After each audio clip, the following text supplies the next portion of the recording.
Hi, everyone. Welcome to another episode of Office Hours with the Professor. As always, I'm your host, William the Professor Collis, and I'm excited for this news story this week. This is actually one that I saw in the Business of Esports newsletter. If you guys aren't subscribed to the Business of Esports newsletter, no joke, it's actually a really useful way to stay up to date on industry trends. I often find good pieces or stories in there, so I really recommend it.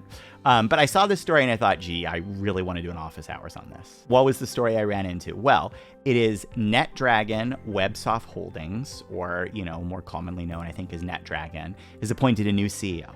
And that CEO is Miss Tang Yu, and the twist, she's an artificial intelligence, or an AI. A little bit more background here on this story. NetDragon, as a whole, it does several things. It does education, some internet communities. It's also, I believe, a games developer. And this appointment isn't for the whole company. It's for a subsidiary. I think it's Fujian, NetDragon Websoft.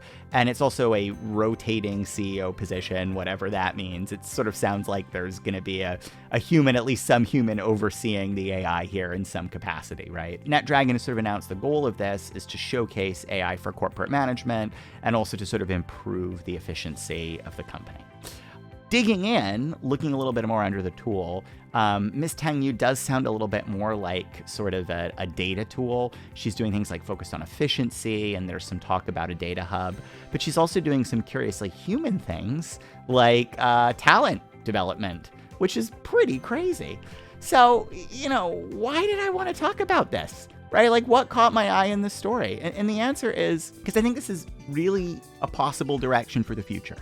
Do I think this is a little bit of a PR stunt? Oh, absolutely.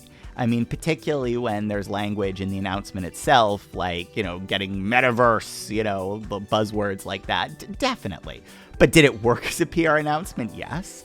And do I think it's important that an AI tool is even attempting to take on some of the tasks that are typically associated with senior management? Yeah, I think that's potentially really interesting and really valuable. And I think we should pay close attention to the story for three reasons. One is it speaks to the potential of NetDragon's other technologies. If they think they can do some AI around the CEO role, imagine what they have brewing for online communities. So that's sort of one piece that I think is interesting. Two is I think it speaks to NetDragon's ambition, right? This is a pretty bold statement to put out there. You're going to have something to back it up with. I wouldn't be surprised if we see other forthcoming announcements from NetDragon that reflect kind of the scale and scope of their AI operations.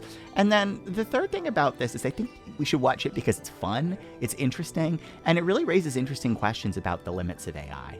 So I give this story, it's not really a grade. I give it a C for complete. The assignment's been turned in, but I'm definitely going to keep following this one throughout that semester, if you will, to see where it goes. And I hope you'll join me in that and other endeavors on next episode of Office Hours next week. Thank you again.